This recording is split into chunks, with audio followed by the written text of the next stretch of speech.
श्रीमद भागवत महापुराण स्कंद पहिला अध्याय 17वा। महाराज परीक्षिताकडून कलियुगाचे दमन। सूत म्हणाले, हे शौनका, तेथे गेल्यावर राजा परीक्षिताला असे दिसले की एक राजाचा वेश धारण करणारा शूद्र हातात काठी घेऊन एका गाय आणि बैलाच्या जोडीला अशा रीतीने मारित होता की त्यांना कोणी वाली नाही। कमलातील तंतूप्रमाणे शुभ्र रंगाचा बैल एका पायावर उभा राहून थरथर कापत होता आणि त्या शूद्राच्या मारण्यामुळे दुःखी आणि भयभीत होऊन मूत्रत्याग करीत होता। धार्मिक कृत्यांसाठी दूध, तूप असे आहुतीचे पदार्थ देणारी गाय सुद्धा शूद्राच्या वारंवार लत्ताप्रहारांनी अत्यंत दुःखी झाली होती। एक तर ती अशक्त होती, शिवाय तिचे वासरूही तिच्याजवळ नव्हते। तिला भूक लागली होती, त्यामुळे तिच्या डोळ्यांतून अश्रू वाहत होते। स्वर्णजडित रथात बसलेल्या राजा परीक्षिताने आपले धनुष्य सज्ज केले आणि घनगंभीर आवाजात त्याने शूद्राला विचारले, अरे, स्वतः बलवान असूनही माझ्या राज्यातील दुर्बल प्राण्यांना बलपूर्वक मारहाण करणारा तू कोण आहेस? एखाद्या नटाप्रमाणे राजाचा वेश तू धारण केला आहेस, पण तुझे कृत्य तर शूद्रासारखे दिसत आहे। अर्जुनासह श्रीकृष्णांच्या परमधामाला जाण्याने निर्जन स्थानात निरपराध्यांवर अशा प्रकारे प्रहार करणारा तू अपराधी आहेस, म्हणून वध करण्यास योग्य आहेस। परीक्षिताने धर्माला बैलाला विचारले, बिस्ततूप्रमाणे तुझा श्वेतवर्ण आहे आणि 3 पाय नसलेला तू एकाच पायावर फिरतोस, हे पाहून मला फार दुःख होत आहे। बैलाच्या रूपात तू कोणी देव आहेस काय? सध्या ही पृथ्वी कुरुवंशी राजांच्या शौर्यामुळे सुरक्षित आहे। तेथे तुझ्याशिवाय अन्य कोणाही प्राण्याला दुःखाने अश्रुपात करताना मी पाहिले नाही। हे धेनुपुत्रा, तू आता शोक करू नकोस। गोमाते, मी दुष्टांना शासन करणारा असताना तू अश्रू ढाळू नकोस। तुझे कल्याण असो। हे देवी, ज्या राजाच्या राज्यामध्ये दुष्टांच्या उपद्रवामुळे सर्व प्रजा त्रस्त झालेली असते, त्या उन्मत्त राजाची कीर्ती, आयुष्य, ऐश्वर्य एवढेच काय परलोकही नष्ट होतो। दुःखितांचे दुःख दूर करणे हा राजाचा परम धर्म आहे। हा महादुष्ट आणि प्राण्यांना पीडा देणारा आहे, म्हणून मी आता याला मारून टाकतो। हे सुरभिनंदना, तू तर 4 पायांचा पशु आहेस। तुझे 3 पाय कोणी तोडले?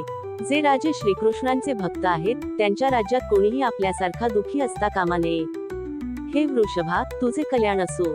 मला सांग की तुझ्यासारख्या निरपराध साधू वृत्तीच्या प्राण्याचे अवयव तोडून कोणत्या दुष्टाने पांडवांच्या कीर्तीला कलंक लावला? जो कोणी निरपराध प्राण्यांना पीडा देतो, तो कोठेही असला तरी त्याला माझ्यापासून अवश्य भय राहील। दुष्टांचे दमन केल्याने साधूंचे कल्याणच होते। जी उन्मत्त व्यक्ती निरपराध प्राण्यांना दुःख देते, ती साक्षात देवता असली तरी मी त्या व्यक्तीचे बाजूबंद घातलेले हात तोडून टाकीन। आपत्काल नसताना शास्त्रमर्यादा उल्लंघन करणाऱ्यांना शास्त्रानुसार शासन करून धर्मानुसार वागणाऱ्या लोकांचे पालन करणे हाच राजाचा परम धर्म आहे।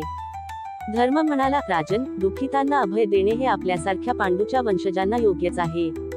कारण आपल्या पूर्वजांनी त्यांच्या या श्रेष्ठ गुणांमुळे भगवान श्रीकृष्णांना आपले सारथी, दूत इत्यादी बनविले होते। हे नरेंद्रा, शास्त्रांच्या वेगवेगळ्या वचनांनी मोहित झाल्यामुळे परमपुरुषाला आम्ही ओळखत नाही। त्यामुळे संसार क्लेशांची कारणे उत्पन्न होतात। कोणत्याही प्रकारचे द्वैत ज्यांना मान्य नाही, ते स्वतःलाच स्वतःच्या दुःखाचे कारण समजतात। कोणी प्रारब्धाला कारणीभूत ठरवितात, तर कोणी कर्माला। काही लोक स्वभावाला तर अन्य ईश्वरालाच दुःखाचे कारण मानतात। राजर्षे, काही जणांचे तर निश्चयपूर्वक असे म्हणणे आहे की दुःखाचे कारण तर्काने जाणले जाऊ शकत नाही आणि वाणीने सांगितले जाऊ शकत नाही। आता यांपैकी कोणते मत बरोबर आहे, याचा तूच आपल्या बुद्धीने विचार कर।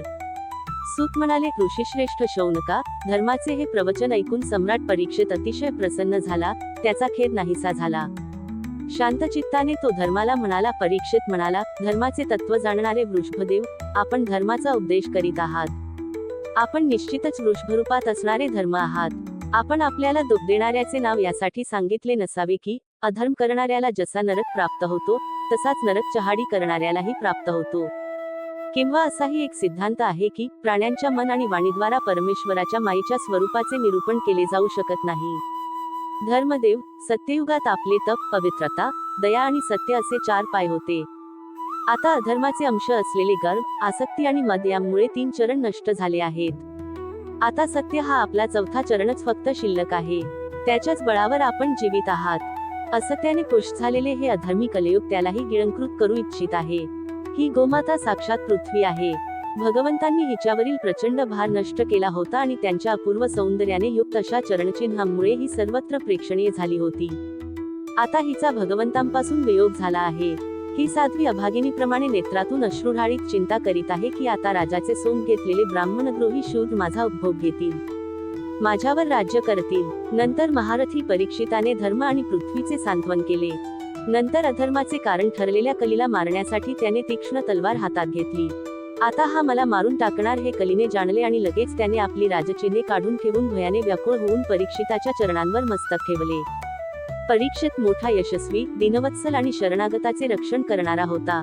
कलियुगाने आपल्या चरणांवर मस्तक ठेवले आहे हे पाहून कृपाळूपणाने त्याने त्याला मारले नाही, परंतु हसत हसत म्हटले. परीक्षित म्हणाला, तू हात जोडून शरण आला आहेस तेव्हा अर्जुनाच्या यशस्वी वंशातील कोणाही वीरापासून तुला भय बाळगण्याचे कारण नाही, परंतु तू अधर्माचा सहाय्यक असल्याने माझ्या राज्यात अजिबात राहू नकोस.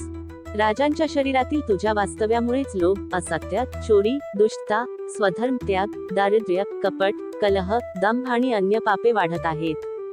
हे अधमसहायका, म्हणून तू या ब्रह्मवर्तात एक क्षण देखील राहू नकोस, कारण हे धर्म आणि सत्याचे निवासस्थान आहे.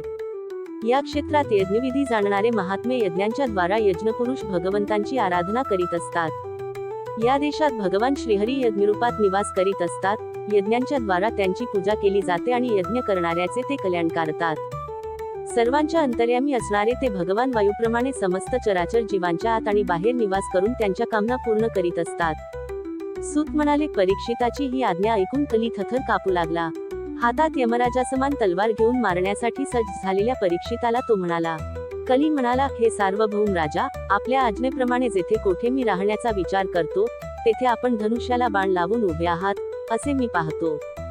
हे धार्मिक शिरोमणी, जेथे मी राहू शकेन असे ठिकाण मला सांगावे. सूत म्हणाले, कलियुगाची विनंती मान्य करून राजा परीक्षिताने त्याला 4 ठिकाणे राहण्यासाठी दिली. द्यूत, मद्यपान, व्यभिचार आणि हिंसा.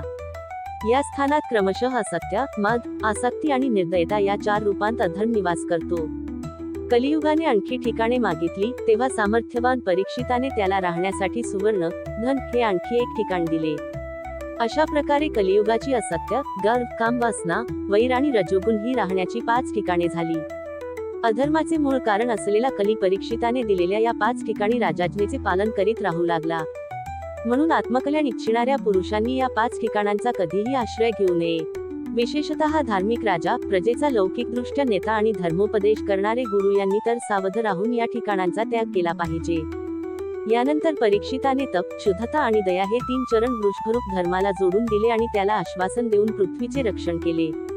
परीक्षिताचे पितामह राजा युधिष्ठिरांनी वनात जातेवेळी महाराज परीक्षिताला राजसिंहासनावर बसविले होते. तोच आता तेथे विराजमान आहे.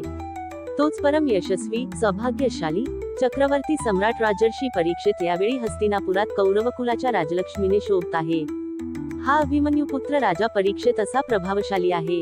त्याच्याच शासनकालात आपण सर्वजण या दीर्घकाळ चालणाऱ्या यज्ञाची दीक्षा घेतली आहे. अध्याय 17 समाप्त.